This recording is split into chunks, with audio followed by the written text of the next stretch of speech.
আসসালামু আলাইকুম।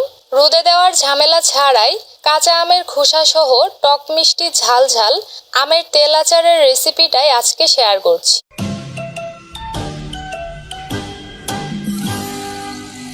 পোলাও, খিচুড়ি কিংবা সাদা ভাতের সাথে খাওয়ার জন্য লোভনীয় স্বাদের এই আচারটা একদম বেস্ট। সংরক্ষণ করতে পারবেন পুরা 1 বছর পর্যন্ত। খোসা সহ আমের এই তেল আচারটা বানাতে আজকে আমি স্পেশাল একটা মশলা ব্যবহার করেছি, যেটা দিলে আচারের স্বাদ বেড়ে যাবে দ্বিগুণ। তাহলে প্রথমেই এখানে আমি 1 কেজি পরিমাণ নিয়েছি কাঁচা আম। যেহেতু খোসা সহ আজকের আচারটা বানাবো, তাই আগে থেকেই খুব ভালোভাবে আমগুলো ধুয়ে নিয়েছি। এখন পছন্দ মতো সাইজে কেটে নিব।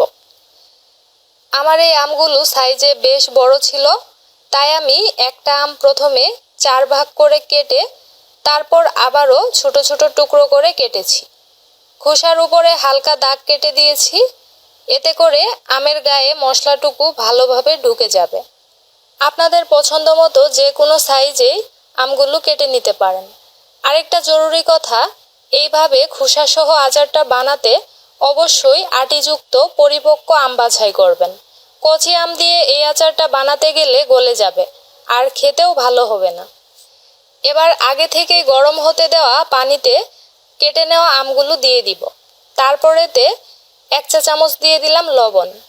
এখন চুলার আঁচ হাই হিটে রেখে মাত্র 1 মিনিট আমের টুকরোগুলো ভাপ দিতে হবে। দেখতেই পাচ্ছেন আমের খোসার কালারটা পুরোপুরি চেঞ্জ হতে শুরু করেছে। 1 মিনিটের বেশি সময় কিন্তু গরম পানিতে জাল করা যাবে না, তাহলে আমগুলো অতিরিক্ত সিদ্ধ হয়ে যাবে, যার কারণে পরবর্তীতে আচার বানাতে গেলে গলে যাবে। গরম পানি থেকে আমের টুকরোগুলো তুলে পানিটুকু ভালোভাবে ঝরিয়ে আমি বড় একটা ট্রেতে ছড়িয়ে নিয়েছি। এখন এই আমগুলোর মধ্যে থাকা বাড়তি পানিটুকু শুকিয়ে নিতে হবে।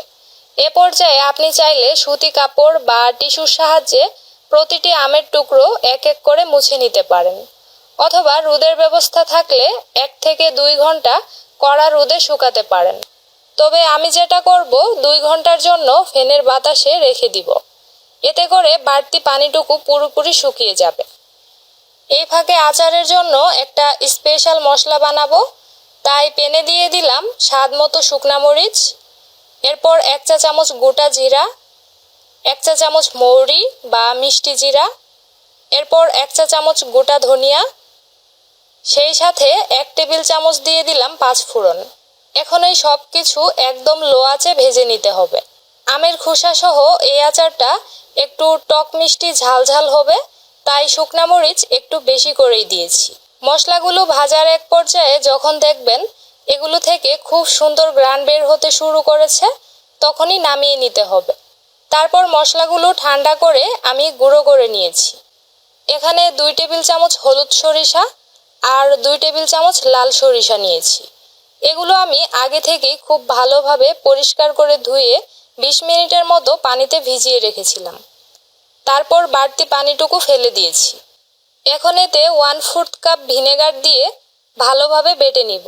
পানির বদলে ভিনেগার দিয়ে বেটে নেবেন, তাহলে আচারটা অনেক দিন পর্যন্ত ভালো থাকবে। এবারে আচারটা বানাতে হাঁড়িতে দিয়ে দিব প্রায় 2 কাপ সরিষার তেল। আমের খোসা সহ এই আচারটা কিন্তু একদম তেলের নিচে ডুবে থাকবে, তাই তেল একটু বেশি করেই দিতে হবে। এবার ফোড়নের জন্য শুকনা মরিচ, তেজপাতা আর সামান্য দিয়ে দিচ্ছি মৌরি। তেলটুকু ভালোভাবে গরম হয়ে যখন এই মশলাগুলো থেকে খুব সুন্দর ঘ্রাণ বের হতে শুরু করেছে, ওই পর্যায়ে চুলার আঁচটা একদম কমিয়ে দিয়ে তারপর বেটে রাখা সরিষাটুকু দিয়ে দিলাম। এরপর 1 চা চামচ দিয়ে দিচ্ছি রসুন বাটা, সেই সাথে 1 টেবিল চামচ পরিমাণ আদা বাটা। তো এখন এগুলো নেড়ে কিছুক্ষণ ভেজে নিতে হবে। এই সময় চুলার আঁচটা কিন্তু কমিয়ে রাখতে হবে, না হলে মশলাগুলো পুড়ে যাবে। মশলা থেকে কাঁচা গন্ধ চলে যাওয়ার পর এতে 1.5 কাপ দিয়ে দিচ্ছি চিনি, সেই সাথে 1/4 কাপ পরিমাণ গুড়। পুরোটাই গুড় বা চিনি দিয়ে বানাতে পারেন। গুড় দিয়ে আচারটা বানালে কালারটা অনেক বেশি সুন্দর হবে। এই আচারটা কিন্তু খুব বেশি মিষ্টি হলে খেতে ভালো লাগে না, একটু টক টক হলেই মজা লাগে। তবে চিনির পরিমাণ অবশ্যই আপনার স্বাদ অনুযায়ী বাড়িয়ে বা কমিয়েও দিতে পারেন। এখন এই চিনিটুকু কিছুটা গলে যাওয়া পর্যন্ত জাল করে নিব। তারপর আমের টুকরোগুলো এতে দিয়ে দিচ্ছি। 2 ঘন্টা ফ্যানের বাতাসে রাখার কারণে আমের গায়ে থেকে পানিগুলো খুব ভালোভাবেই শুকিয়ে গেছে।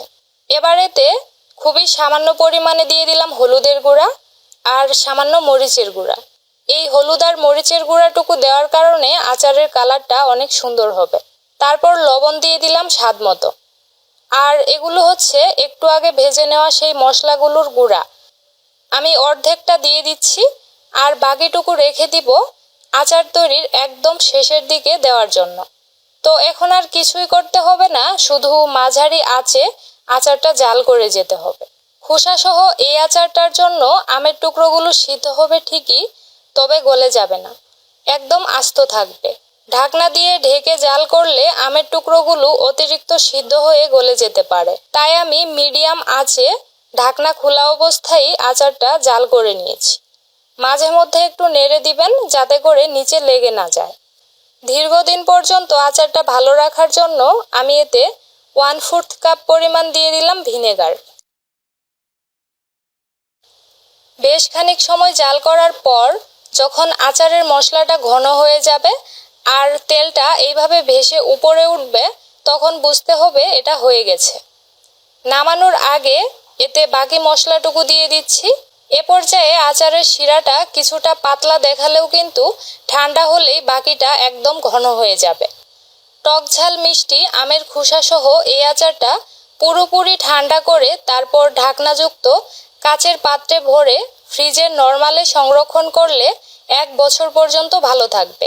আর যদি ফ্রিজের বাইরে রাখেন তাহলে মাঝে মধ্যে অবশ্যই একটু রোদে দিতে হবে। আর প্রত্যেকবার আচার খাওয়ার সময় শুকনা চামচের সাহায্যে নেবেন, তাহলে দীর্ঘদিন পর্যন্ত ভালো থাকবে। আজ তাহলে এখানেই বিদায় নিচ্ছি। আল্লাহ হাফেজ।